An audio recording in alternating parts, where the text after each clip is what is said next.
그 대선 후보 얘기 잠깐 하셨으니까 이 양반 말 나온 김에 국민의힘의 대선 후보들로 거론되는 사람들이 몇몇 있지 않습니까? 예. 예를 들면 뭐 한동훈 혹은 뭐 김문수 또 오세훈, 홍준표 뭐 이런 사람들이 있는데 어떤 사람이 만약에 국민의힘 후보가 되면 그래도 희망을 좀 볼 수 있겠다 이런 판단 혹시 하고 계시죠? 당선 가능성 그걸 제치고 네. 어떤 사람이 후보로 되어야 되느냐 하면은 그건 뭐 역사적 흐름에 순응한 사람이 돼야 되죠. 역사의 흐름에 순응하는 사람. 대한민국 역사는 항상 자유를 진보시키는 진전시키는 방향으로 걸어왔습니다. 나라를 세우고 부국강병을 하고 그다음에 네. 민주화도 하고 이제는 자유통일로 나아가야 하는 이런 역사의 흐름에 순응한다는 것은 무슨 뜻이냐. 이번 사태에 대입을 하면은 윤석열의 계엄과 윤석열의 부정선거 음모론에 반대하는 사람이 대통령 후보에 나와야죠. 네. 구체적으로 보면은 반대하는 사람으로서 목소리가 가장 큰 사람은 이준석, 한동훈 두 사람입니다. 이준석 의원은 이제 개혁신당. 개혁신당. 네. 이제 앞으로 그걸 이제 범자유진영 이렇게 묶어야 될 거예요. 네. 그다음에 오세훈 서울시장이 일단 계엄에 반대하고 탄핵에 찬성했죠. 네. 예. 뭐 강하게 그 부분을 내세우지는 않았지만 네. 그러면 오세훈, 한동훈, 이준석 요 정도 나이가 그러니까 60대, 50대, 40대더라고. 네. 네. 이런 사람들이 하나의 세력화 또는 연계 이렇게 돼야 지금 보수가 이 음모론 보수로 넘어가고 있는 판이에요. 네. 네. 이 보수를 살려야 돼요.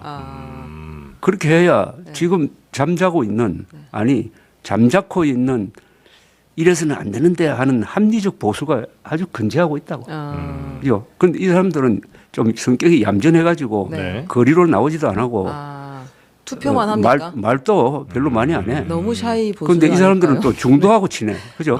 네. 이 합리적 보수와 중도에 걸쳐 있는 네. 어떻게 보면 새로운 세력이 만들어질 수도 있습니다. 그 사람들이 중심이 돼야 돼요.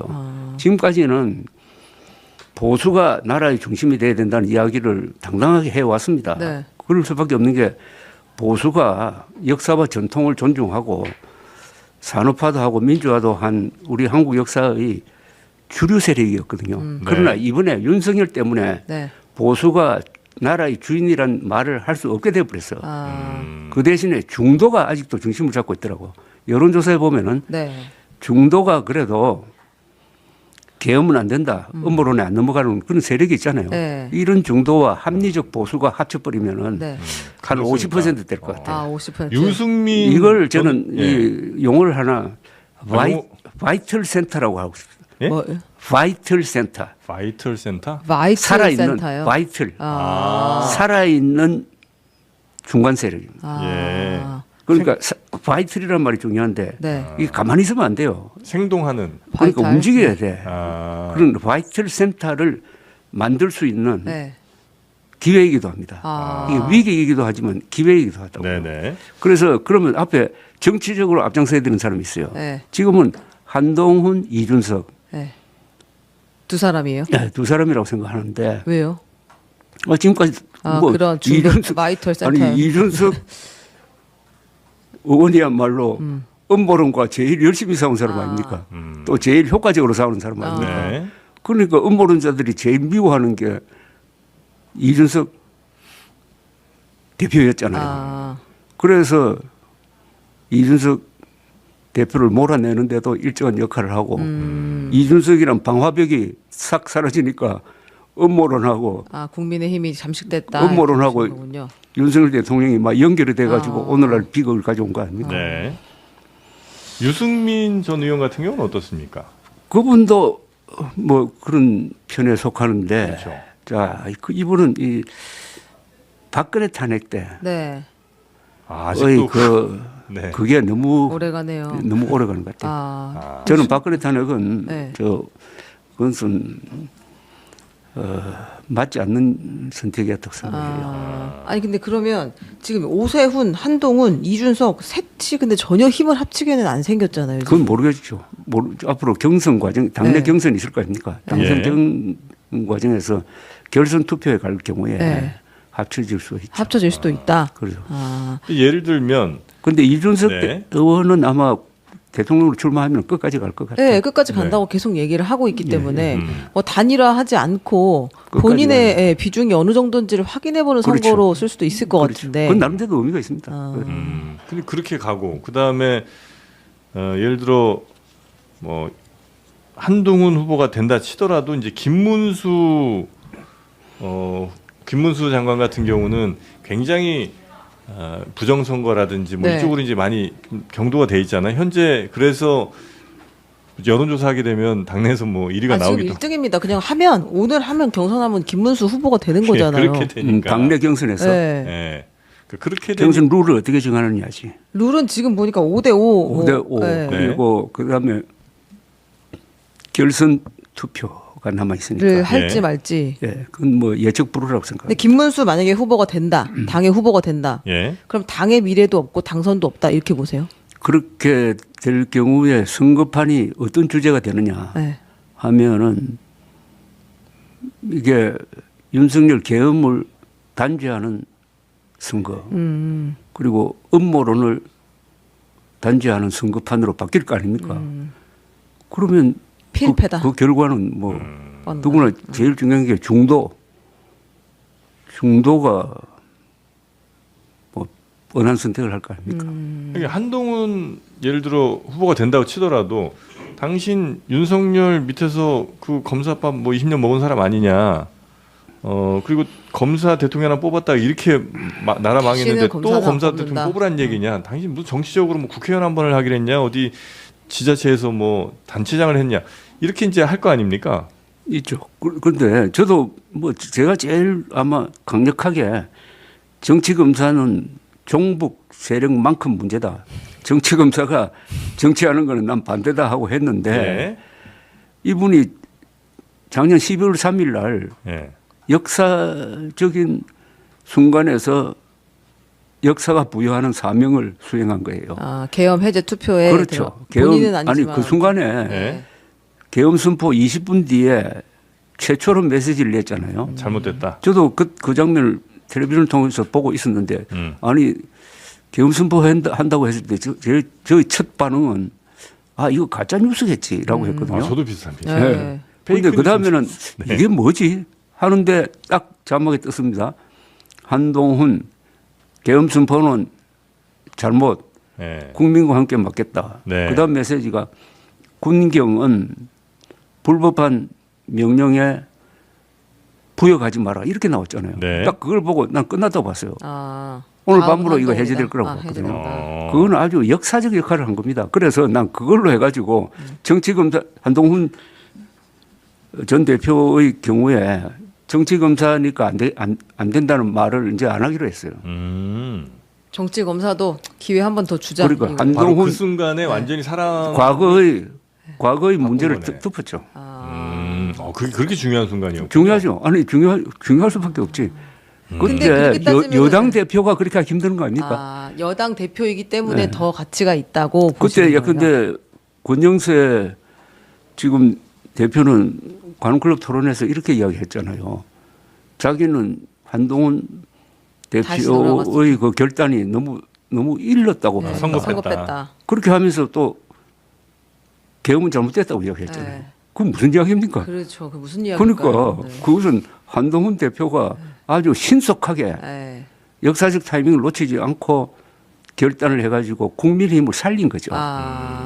만약 그때 한번 생각해 보십시오. 그때 만약 한동훈 대표가 지금 권영세 대표처럼 행동했다면은 지금 국민의힘이 내란 비호당으로 몰려가지고 정당 해산해야 된다는 압박이 안 생길까요? 지금도 내란 비호당으로 몰리고 있는 것 같긴. 그래도 18명이 네. 표결에 참여해가지고 살린 것 아닙니까? 그러면 그날 당일에 담 타고 막 했던 우원식 의장, 이재명 대표 이분들도 다 사활을 걸고 넘어갔잖아요. 그렇죠. 그럼 충분히 그럼 역사적인 소명을 다 했다 이렇게. 더했다고 보죠. 그러나 제일 하기 어려웠던 사람이 한동훈 대표지. 또는 여당 대표 아닙니까?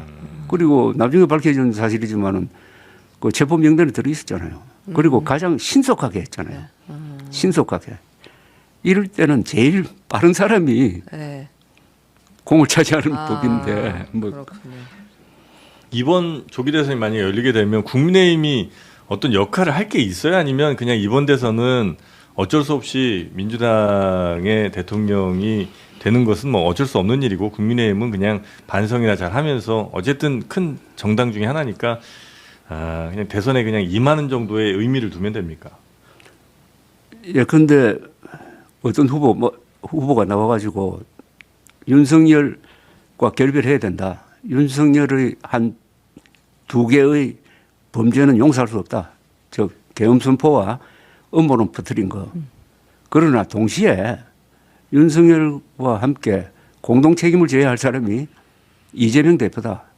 그래서 앞으로 미래로 나가야 한다. 네. 이제 금투사 정치 그만두자. 좌든 우든 이런 좌도 아니고 우도 아니고 앞으로 가자 하면서 뭐 개헌이라든지 네. 여러 가지 굵직굵직한 저 미래를 향한 비전을 제시했을 때 나는 승산이라고 보는데요. 승산도 있어요? 네. 이길 수도 그러니까 있다. 그렇게 하려면은 네. 네. 윤석열과 이재명을 같이 보내야 한다는 명분을 가지고 있어야 돼요. 그럴 만한 자격이 있는 그러려면은 사람이. 윤석열을 편들면 안 되지. 음모론을 편들면 안 되죠. 네. 근데 이재명을 왜 보내야 되는 거예요? 지금 사법 리스크가 너무 심각한 거 아닙니까? 이 상태로 네. 대통령에 당선된다고 합시다. 네. 된다고 하면은 헌법 제84조가 문제가 되는데 그럼 재판을 계속 해야 되느냐 안 해야 되느냐의 네. 문제가 있습니다. 네. 헌법학자의 다수는 재판을 계속 해야 된다는 거예요. 그러면 이분 임기 중에 당선 무효형이 나오면은 어떻게 합니까? 그러니까 그래서 왜 그런 리스크가 있는 사람을 왜 리스크가 뽑아야 합니까? 있어서 예. 그래서 그냥 안 되는 그러니까 거죠. 이런 주장을 제가 지금 말하는 주장을 할 수 있는 사람이 네. 현재로는 아까 말한 오세훈, 오세훈, 한동훈, 이준석 이준석. 세 사람인 것 같아요. 이런 주장을 할 수 없으면은 조기 대선에서 이기기 힘들다고 봅니다. 네. 그 당선 무효형이 나오면 그 해당 선거 아니더라도 다 무효가 되는 거군요. 무효됩니다. 예. 근데 이제 대통령 그러니까 당선되면 제일 쉬운 게 그거 네. 쉽게 나올 판결이 선거법 공직선거법 위반일 것이다. 그거죠. 근데 이제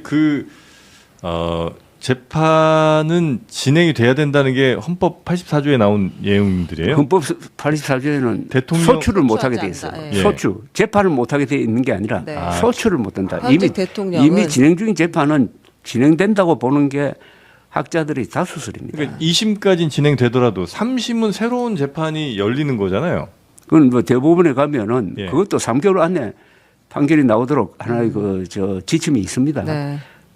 근데 그래서 이제 요거는 아마 해석의 여지가 아직은 남아 있어서 그쵸 이제 확실히 결론이 난 건 아니고 이런 경우가 없었기 때문에 네. 그거는 아마 당선 즈음 하면 다시 또 이제 논란이 있을 것 같고. 그래서 국민의힘의 어떤 후보가 윤석열 대통령을 강하게 비판하면서 잘못된 것들 지적하고 그다음에 마찬가지로 이재명 대표까지 그렇죠. 함께 비판을 잘해서 두 사람을 보낸다면 그렇죠. 국민의힘 후보에게도 어쩌면 승산이 있을 수 그게 있다. 국민의 후보가 될지 아니면 뭐 범자유진영의 후보가 될지 뭐 이준석 후보가 될지 그걸 남겨놓더라도 네. 그런 양날의 칼이거든요. 이게 이쪽도 치고 저쪽도 칠 수 있는 그 논리의 무게를 가져야 승산이 있지. 네. 그럴 만한 후보로는 지금 현재 가능한 후보가 뭐 한동훈, 이준석 정도만 지금 한동훈, 보인다. 오세훈, 이준석 정도가 눈에 보인다. 하나만 더 여쭤봐도 돼요? 안철수 씨도 있긴 있군요. 예. 왜 이제 말씀하시죠? 서운할까봐 뒤늦게. 아니 근데 홍준표 지사는 홍준표, 시장은, 김문수 두 분이 한덩어리인가요? 윤석열 대통령 편을 드는 쪽으로 네. 스탠스가 뭐 정해진 것 같은 그런 인상을 주더라고요. 예. 알겠습니다. 그래서 두 사람은 뭐 대선에 나오기도 힘들지만 나온다 하더라도 이건 이길 수 없는 싸움이 된다. 명분. 이 대통령 선거는 명분이거든요. 명분. 큰 명분이라 해야 되거든요. 네. 그 명분을 과연 가질 수 있느냐. 그러니까 윤석열 대통령 편을 들면서 대통령 선거에 나와가지고 표를 달라고 할 수 있느냐. 그 대통령 선거가 있다면 그거는 윤석열 대통령이 파면된 이유라고요. 네. 아니 헌법재판소가 파면을 결정했는데 네. 그 파면된 대통령을 편들면서 표 달라고 할 수 있느냐. 아, 여기에 중도가 표를 주겠느냐. 하나만 더요. 그 오세훈, 이준석, 홍준표 이 세 분이 지금 명태균 예, 예, 사건 예. 관련해서 이름이 계속 나오고 있잖아요. 예. 이거는 리스크라고 볼 수 없나요? 그거 세상 중에 가면서 이준석 의원은 거기서 빠지는 거 아닙니까? 그건 뭐 수사 대상은 아닌 것 같은데. 수사를 한번 받기는 했는데. 네, 그건 뭐 이제- 참고인 수사 예, 받았고. 예. 근데 이제 이게 이준석 어떻게 갈지는 모르니까. 의원은 명태균 만났다는 거 인정하잖아요. 네. 인정했는데 아니 불법적 요소가 없다. 당 대표가 그런 로비스트 브로커 뭐 만날 수 있는 거 아닙니까? 당대표 그다음에 만날 수 이제 있는. 만날 수 있죠. 네. 또 만나서 부적절한 일을 하면 안 그래, 되지만. 그건 문제지. 그게 뭐 돈을 받았다든지 뭐 가짜 저 여론조사를 뭐 만들어서 뭐 공급받았든지 하는 그런 거 없으면은 그건 네. 이준석은 아닌 것 같고 네. 나머지 두 사람에 대해서는 다 지금 설 아닙니까? 설이고 하는데 저는 이게 이 사건의 본질은 윤석열 대통령 부부가 명태균과 연락을 하고 공천에 개입했다는 의혹 아니겠습니까? 예. 그 부분만 빼면은 네. 이거는 흔히 있는 일이거든요. 흔히. 항상 선거가 되면은 이런 브로커들이 와서 설치고 하는 과정에서 일어나는 건데 두 사람이 딱 걸려 놓으니까 이게 정치화된 사건이 되고 이거는 수사를 해도 다 이게 정치적으로 수사를 하게 되고 또 정치적으로 해석을 하게 됩니다. 그러니까 이게 뭐 사법 정의를 세우는 그런 수사는 어려울 거라고요. 그런데 이게 문제는 조기 대선과 딱 연결될 경우인데 네. 저는 생각보다 크게 문제되지 영향을 주지 않을 않을 것 같다. 것 같기도 한데 워낙 큰 게 지금 막 벌어지고 있으니까 네. 또 이게 정치적 사건이다, 정치적 수사다 하면은 거기에 대해서 사람들이 표심에 잘 좌우가 안 돼요. 네, 네. 저 정말 마지막으로 하나만 딱 여쭙겠습니다. 그 50년 이상 언론계에 계셨기 때문에 네. 71년인가 아마 그 네, 기자 생활 시작하신 것 같은데요. 그러니까 정말 많이 이제 한국 역사를 많이 보셨잖아요. 네. 현재 우리나라의 지금 정치 뭐 지지자들 포함해서 이 정치권의 수준이라는 게 그래도 과거보다 많이 발전해서 지금 가장 괜찮은 상태예요? 아니면 어느 정도 리즈 시절이 한 번 있었었고 좀 잘 됐던 때가 시민의식도 높았던 때가 있었었고 지금 오히려 후퇴를 한 상태입니까? 이 역사는 후퇴가 없거든요. 민주주의 역사는 네. 항상 갈짓자로 가지. 후퇴한 것 같다. 한 1보 후퇴했다가 2보 전진하는 건데 네. 저는 지금 정치가 시국이 바로 그 시점에 와 있다고 생각합니다. 지금 정치는 이렇게 시끄럽지만은 다른 분야는 정상적으로 돌아가고 있잖아요. 네. 우리 삶에 직접적인 그걸 안 주잖아요. 줍니다. 그건 왜 지금. 그래 됐느냐? 경제가 너무 힘듭니다. 왜 그래 됐느냐 네. 하면은 우리가 발전시킨 이 문명의 역사가 있지 않습니까? 예. 나라를 세우고 국군을 건강하게 하고 기업, 뭐 의료 모든 분야에서 세계적 수준에 도달을 했는데 네. 한 칼에 여기에 칼을 꽂은 사람이 윤석열 대통령이다 이겁니다. 네. 그러니까 이 문제는 윤석열 대통령의 문제입니다. 예. 윤석열 대통령 개인의 문제입니다. 아, 그리고 이 5년제 달임 대통령제의 대통령제의 문제입니다. 문제. 즉 이 문제는 뭐냐? 사고 치는 대통령을 막을 수 없다는 결정적 결함을 갖고 있다는 게 제도의 문제. 밝혀졌습니다. 그리고 보수라고 하면은 제도를 만드는 사람이고 제도를 존중하는 사람입니다. 윤석열 대통령이 씻을 수 없는 죄를 저지른 게 세계 최고 수준의 의료 시스템을 그냥 흔들어 버린 거 아닙니까? 네. 구체적으로 사람이 지금 제대로 치료를 받지 못해가 죽어나가고 있다고. 네. 두 번째, 대한민국 국군 얼마나 위대한 군대입니까?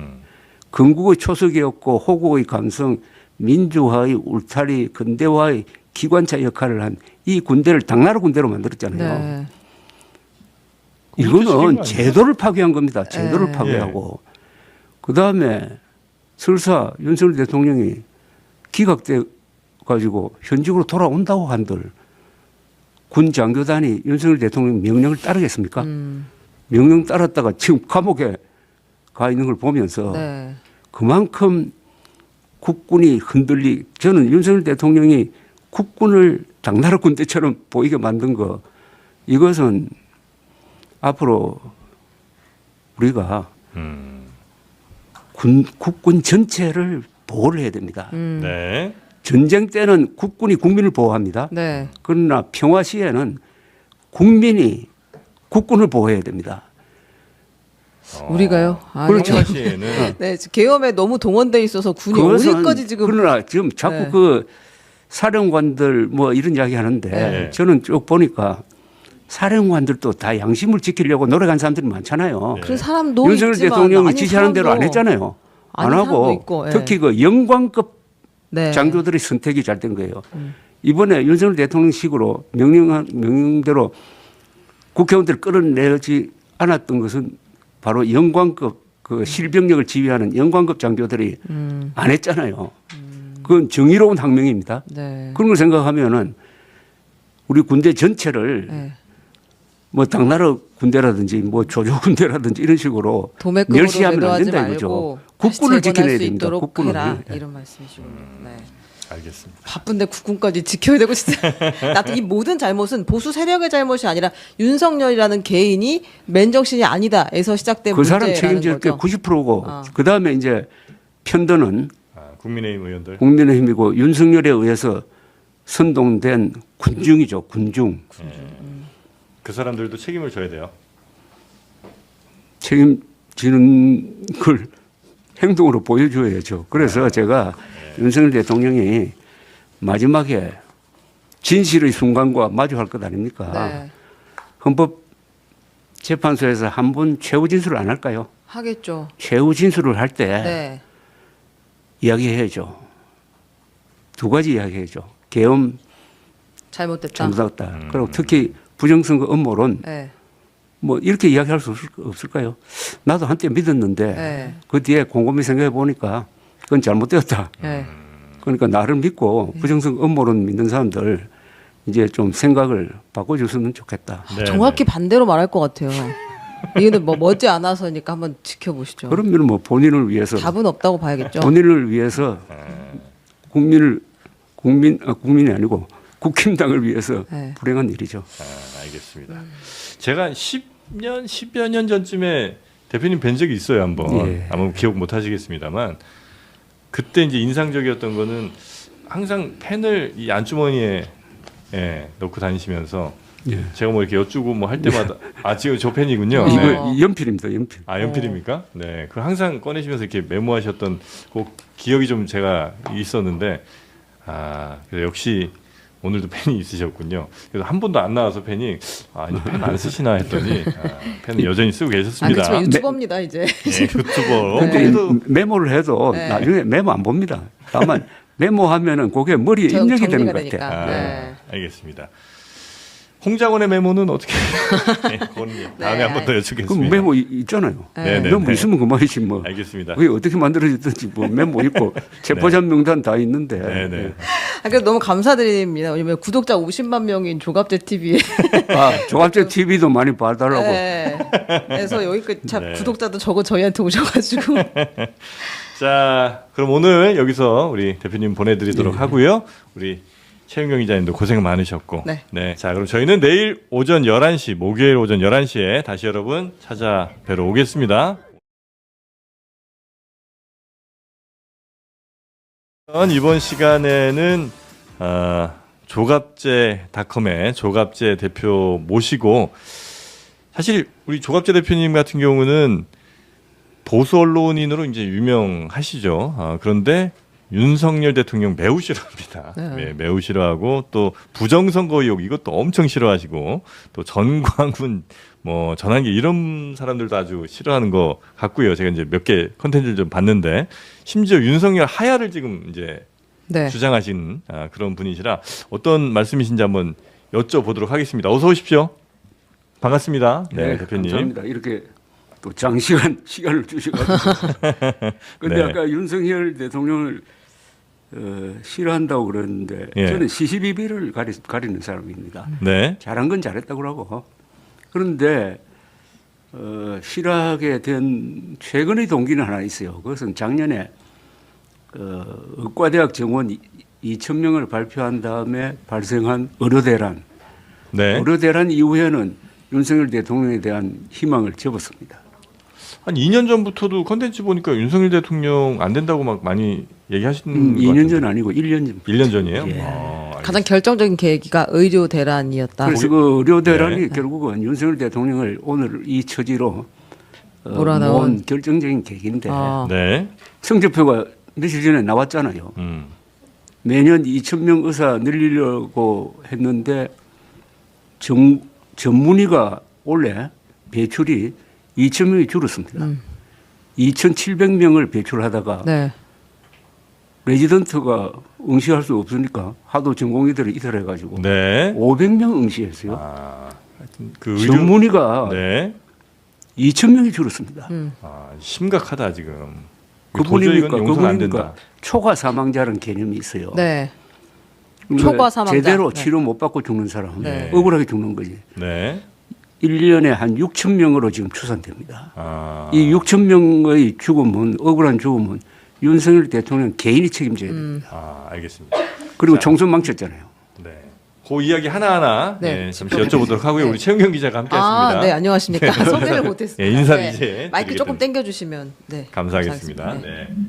자, 우리 조갑재 대표님과 함께 그럼 하나하나 좀 살펴볼 텐데 최근에 이야기부터 좀 한번 가보도록 네. 하죠. 일단 하야하는 것이 보수에게 도움이 된다. 이런 이제 취지의 말씀을 해주신 거죠. 저는 그게 보수에게도 도움이 되고 본인에게도 도움이 되고 국민의힘에도 도움이 되고 나라에도 도움이 된다고 생각합니다. 네. 그러니까 결자 해지해야죠. 이 사태를 만든 윤석열 대통령이 결자 해지할 수 있는 방법이 있었습니다. 12월 7일 그날 대국민 모든 남한테. 정치적 법률적 책임을 진다고 했을 때 사실은 하야하겠다는 말이었거든 그게요.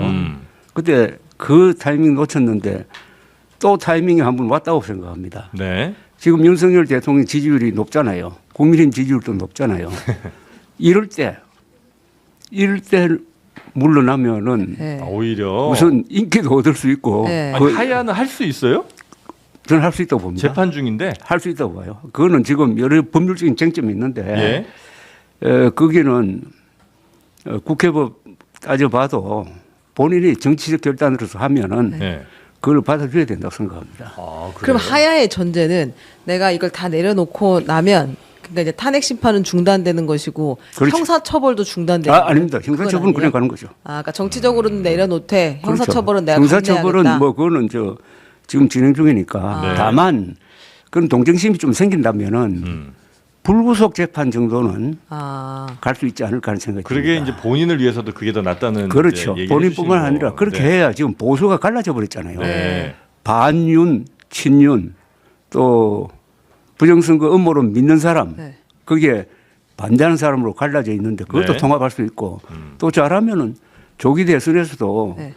이 자유진영에 속한 후보가 유리해지는 그런 계기를 만드니까 네. 일석사조라 이거죠. 아니, 근데 근데, 요 하야가 네. 당이나 아니면 그 윤석열 대통령 당사자나 아니면 뭐 보수 세력의 큰 스피커들이나 뭔가 좀 교감이 있으셨던 거예요? 아니면 그냥 이제 요거는 누가 봐도 요게 그쪽 다른데. 그 근방에서도 그런 이야기 나오는데 네.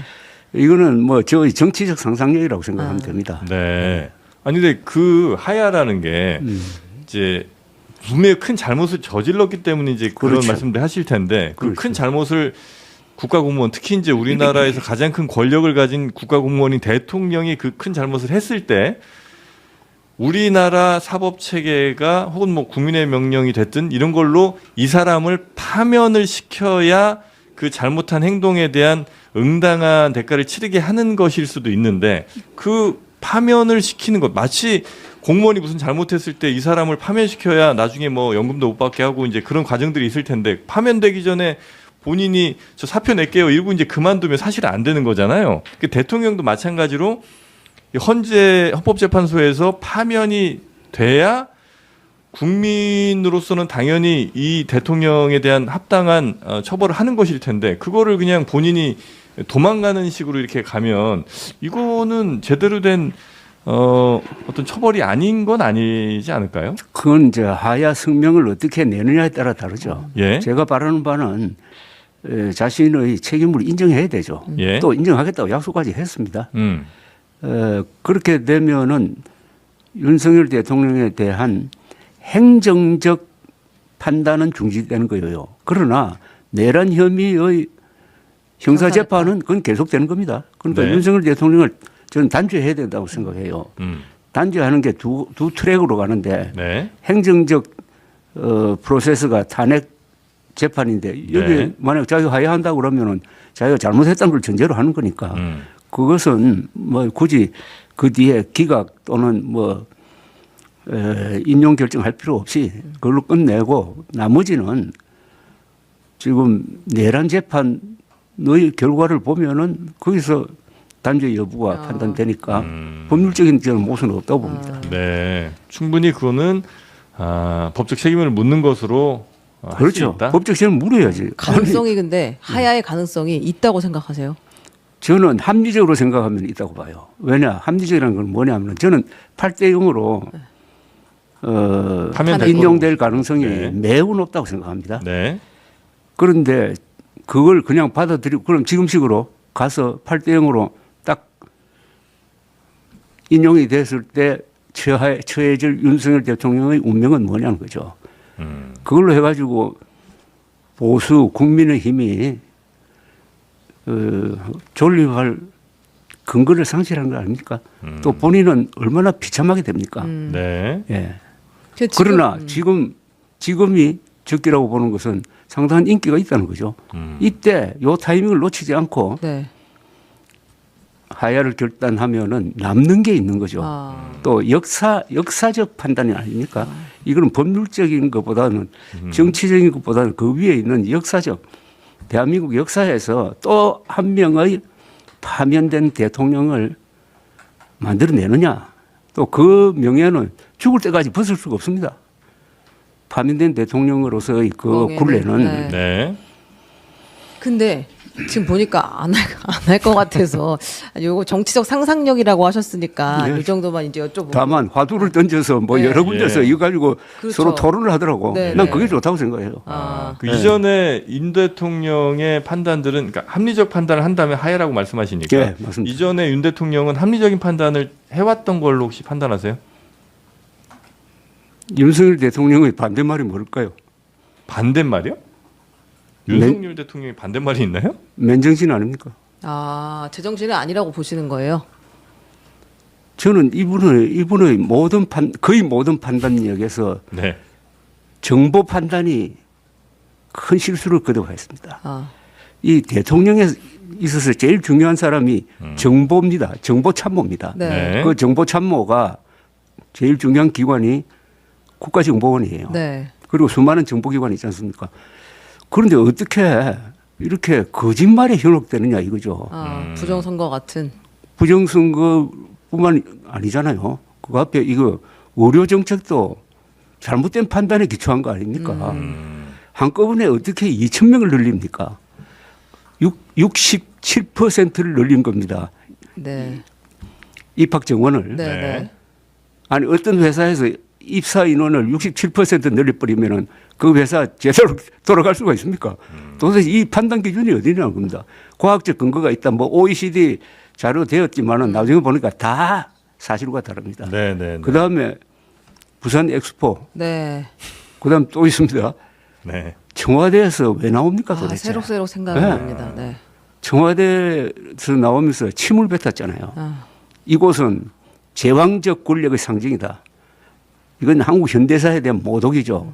거기서 근무했던 역대 대통령들이 다 나름대로 고심을 해가지고 그 결과로서 나라가 이렇게 발전한 것 아닙니까? 제왕적 권력의 상징이 아니라 국가 발전의 상징 아닙니까? 거기에 침을 뱉고 나와가지고 간 곳이 어딥니까?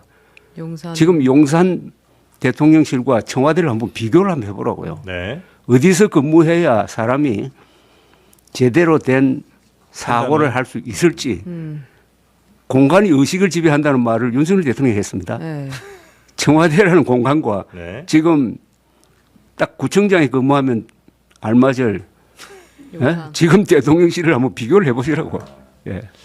그래서 정보 판단을 잘못하니까 이 지경까지 온 거 아닙니까? 정보 판단을 그렇게 잘못하는 이유는 뭐예요? 그러니까 충분한 정보는 당연히 대통령에게 많이 이분 올라갈 텐데. 하나는 음모론에 속고 예. 주술적인 무슨 영향을 받고 있는 거 아니에요? 주술이요. 네. 주술도 일종의 음모론인데 네. 그러니까 과학적 사고방식이 안 되는 사람이에요.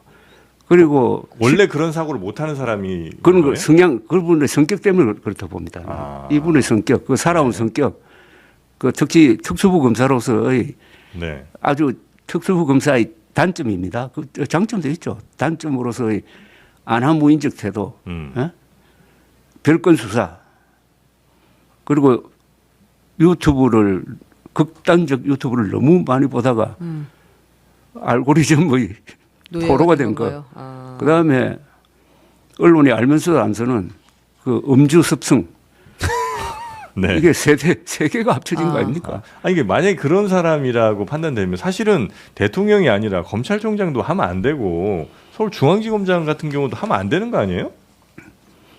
그렇게 뭐 주술 믿고 술 많이 먹고 이러면 사실 공무원으로서 좀 부적절한 거잖아요. 그런데 비극의 시작은 윤석열 특검, 윤석열 중앙지검장 임명이지. 그건 저 문재인 대통령의 실수 아닙니까? 중앙지검장입니다. 왜 그렇게 됐습니까? 이 사람이 출발점이 어디입니까?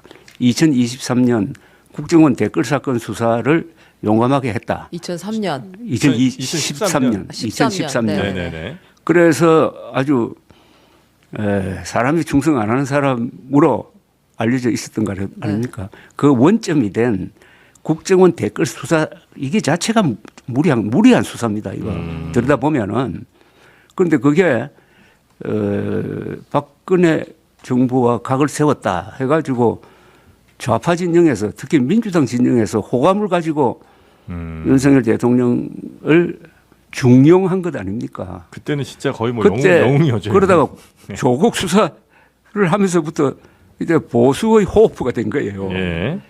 그래서 몇 번 변신을 했는데 이분의 뿌리는 절대 보수가 아닙니다. 아. 그럼 뭐 진보의 오야붕이다 그 얘기가 설득력 있는 이야기인가요? 보수의 배신자고 보수의 파괴자지. 보수의 파괴자다. 아니 제가 보수라고 할 때는 3대 기준이 있는 거 아닙니까? 네. 보수의 가치관은 첫째 사실입니다. 모든 행동을 사실에 입각해서 해야 되고 네. 그다음에 법이죠. 사실에 입각한 법치 네. 예. 그 결과로서 자유를 지키는 거죠. 아. 사실, 법치, 자유 네. 중에 단 하나도 윤석열 대통령이 부수지 않는 게 없어요. 아, 그럼 XN이에요? 이게 이럴 줄 모르고 데리고 왔는데 왔더니 산산이 좀 그렇다 봅니다. 쪼갰다. 결국은 그 결과로서는 왼쪽에 있는 사람들 민주당 이재명을 돕는 결과를 낳은 거 나왔다. 아닙니까? 아. 아니 제일 앞에 좀 나오겠지만은 부정선거 음모론이라는 게 이게 누구를 도와주는 겁니까? 부정선거 음모론은 네. 네. 다 모든 게 결국은 수렴하는 게 이재명을 돕고 이재명 대표를 돕고 민주당을 돕고 네. 좌파를 돕고 보수를 바보로 만들고 아. 아니 음모론에 넘어간 보수가 좌파를 비판할 도덕적 우월성이 있습니까? 음모론이라는 게 이게 거짓말 아닙니까? 네. 네. 아니 우리나라 역사상 6.25 때 북한이 남침한 게 아니라 국군이 쳐들어갔다는 게 이른바 6.25 북침론 아닙니까? 그죠? 네네. 그 이후에 공명선거를 부정선거로 모는 이것만큼 큰 거짓말이 어디 있습니까? 아. 국가적 거짓말. 네. 더구나 대통령이 앞장선 거짓말. 네. 근데 왜 이런다고 생각하세요? 뭐 맨정신이 아니니까. 아, 맨정신이 아니다. 핵심은 맨정신이 아니다. 이걸 깔고 우리가 얘기를 해야 되는 건가요? 그렇죠. 지금? 아니, 그럼 지금 부정선거를 의심하는 혹은 부정선거에 대해서 많이 경도된 분들이 꽤 있잖아요. 꽤 있는 정도가 아니고 네, 왜 그런 거예요, 이분들은? 우리 보수의 반 이상이고 네. 전체 유권자의 30% 이상이라는 통계가 있습니다. 그러니까 왜 그런 건가요? 그 조갑자 TV 그 시청자들이 이로 다 빠져나간 거 아니에요 지금? 이거는 간단해요. 네. 왜 이렇게 했어요? 이것은 윤석열 대통령 때문입니다. 최근의 음모론은 전적으로 윤석열 대통령 한 사람 때문입니다. 왜냐? 작년 총선으로 부정선거 음모론이 일단 정리가 되었습니다. 왜 정리가 되었느냐? 작년 총선 때 예? 원래 우리나라 이 선거 개표가 전자개표가 아니거든요. 네. 이거 네. 수개표입니다. 네, 네. 예. 그 은행에 가서 돈 세는 기계 그러니까 개수기 같은 맞아요, 거 맞아요. 있는 거죠. 그거 있을 뿐이지. 그것도 예. 그걸 가지고 손을 또 어느 분류를 천리를 하고 셉니까, 그걸 근데 또. 그 단계를 또 하나 더 넣었다고 이번에. 네. 예, 추가로 넣은 거죠. 수검표를 한 예. 단계 더 넣는 바람에 몇십억 들고 몇만 명이 동원되었는데 네. 그 결과가 뭐냐? 약 2,800만 명이 투표를 했는데 단 한 표의 오차도 없었어요. 네. 이걸 다 봐왔습니다. 그러니까 지난 총선에 대해서 부정선거 있었다고 들고 일어난 사람 보았습니까? 특히 수도권에서 떨어진 아슬아슬하게 떨어진 국민의힘 의원 후보 중에 후보. 단 한 사람도 안 네. 했다고. 그러면 이게 이 이상 공명선거란 게 없는데. 증명될 필요가 없는 거 아닙니까? 네. 그런데 윤석열 대통령이 갑자기 혼자서 네. 5천만 명 중에 혼자입니다. 네? 네. 5천만 명 중에 혼자서 그것도 모든 정보를 다 장악하고 있는 사람이 네. 부정선거를 통해서 국회가 민주당 다수로 가버렸다. 네. 그러니까 선관위를 습격해가지고 거기서 서버를 끄집어내가지고 그 좀 나쁜 특수부 검사 버릇을 적용해가지고 거기서 적당히 결과를 만들어내가지고 부정선거가 있었다. 아. 그러니까 계엄령을 펴가지고 네. 저 국회는 혼내야 된다. 네. 무력화시켜야 된다. 이런 논리를 만들려고 한 거 아닙니까? 네. 이거 망상 아닙니까? 망상. 네. 네. 근데 이제 윤석열 대통령이 왜 이런 망상에 빠졌느냐? 근데 지금 말씀하신 거는 이제 맨정신이 일단은 아니다. 그리고 이제 유튜브를 많이 봤다. 그리고 이상해진 게 술을 많이 마셨다. 지금 이렇게 정리를 하셨잖아요. 근데 그 대통령이 믿는다고 해서 지지층이 막 30%가 부정선거는 정말 있을 것이다라고 믿는다는 것도 잘 이해가 안 돼요. 아니 이 작년 총선을 통해서 부정선거를 주장하던 사람들이 입을 싹 닫게 됐어요. 정리가 된 거예요? 정리가 된 네. 건데 그런데 이 부정선거 음모론은 이게 일종의 컬트입니다. 사교적 성격이 있거든. 종교적 확신이 있다고요. 네. 그걸 한번 믿었다가 신앙이에요, 이거. 믿었다가 신앙적입니다. 믿었다가 벗어난 사람은 만나기가 매우 힘듭니다. 한번 넘어가면은 네. 그래서 빠져나오기 어렵군요. 그분들이 네. 네. 이제 할 말이 없으니까 네. 할 말이 없으니까 잠자코 있는데 윤석열 대통령이 구세주처럼 나타나가지고 하니까 얼마나 말하기 좋습니까? 부음을 시키고 오죽하면 그렇구나. 대통령이 네. 정보가 많은 대통령이 오죽하면 저렇겠느냐. 그래가지고 뭐 그 뒤에 일어난 해괴한 낭설들이 많잖아요. 그건 뭐 뭡니까? 그 뭐 다 아시다시피 네. 형상기업 종이와 뭐 아주 중국 못된 개입 언론이 선거. 거짓말을 해가지고 네. 뭐 좀 중국 간첩을 90몇 명을 네, 선관위에다가 뭐 주한미군이 체포를 해가지고 어디로 데려갔다느니 네, 마느냐는. 오키나와. 네. 어? 그리고 요새 또 이상한 사람은 또 자기한테 마음에 안 들으면 무슨 화교로 모는 경향이 있대. 맞습니다. 네. 확인은 이거- 아니시죠? 확인하고 가야 됩니다. 지금 저희. 인종적 반중 선동 아닙니까? 네. 인종적 반중 선동. 이거는 정치적 반중 선동과 달라서 이거는 반인도적 범죄입니다. 이거. 네, 네, 네. 아니 한 국민 전체를 어느 나라 국민 전체를 다 적으로 모는 거는 이거는 히틀러가 유대인을 말살하는 그 선동과 뭐가 다릅니까? 네. 아주 위험합니다. 이거. 아니 근데 그러면 하나만 더 여쭤볼게요. 그럼 국민의힘은 왜 이 부정선거론자들하고 선을 못 끊는 거예요? 국민의힘은 부정선거가 부정선거론이 음모론이라는 걸 일찌감치 알았거든요. 네. 2020년 그때 김종인 누굽니까 주호영 원내대표죠. 네. 이런 분들이 아니라고 다 알았다고. 그때 그리고 이제 선을 걷었죠. 아니 예. 문서적으로도 정리를 했어요. 예. 그러나 강력하게 못한 거라. 강력하게 앞으로 부정선거 음모론을 주장하는 사람은 제명하겠다 이 정도로 나왔어야지. 그러다가 그 1년 뒤에 황교안 권한대행이 전 권한대행이 네. 대통령 후보 경선 때 부정선거 음모론자로 돌변해가지고 등장한 겁니다. 네. 그때부터 국민의힘이 잠식당하기 시작했는데 그나마 공식적으로는 넘어간 바 지금까지도 마찬가지입니다. 그런데 요사이 보니까 이제 부정선거 음모론에 편성을 하더라고. 그러니까요. 국민의힘이. 네, 국민의힘이 편성해가지고 부정선거 음모론 명탕으로 근거가 없다 이렇게 딱 뿌리게 이야기하지 않고 네. 나도 믿지 않지만 그러나 부정선거 네. 음모론을 그 사람들 입에서는 또 음모론도 안 나와 부정선거 의혹이라고 또 네. 용어가 바뀌어버렸어요. 그러면서 그 사람들을 만족시키기 위해서 선관위가 뭐 리뷰를 해야 된다니 마느니 네. 하는 이런 아주 기회주의적인 이야기를 하면서 완전히 지금 부정선거 음모론의 후원 세력이 되어버린 거죠. 그러니까 왜요? 한동훈 네. 대표가 있을 때하고 제일 많이 달라진 게 그겁니다. 부정선거론을 보는 태도가 네. 완전히 달라져 버렸잖아요. 한동훈 대표는 부정선거 없었다는 스탠스였는데 네. 이제 지금 국민의힘 지휘부는 사실은 비호 세력으로 바뀌어버린 거죠. 그러니까 지금은 뭐 온도가 조금씩 다르긴 합니다만 예를 들어 뭐 부정선거는 아닐지 몰라도 부실선거만은 맞는 거 아니냐 요런 톤이 있는 분들도 있고 부정선거가 아니라는 거는 선관위가 확실하게 밝혀야지 계속 저렇게 미적미적하니까 오히려 의심 커지는 거 아니냐 요 정도 톤으로 얘기하는 사람도 자기의 있고. 비급성 기회주의를 숨기기 위한 말장난입니다. 네.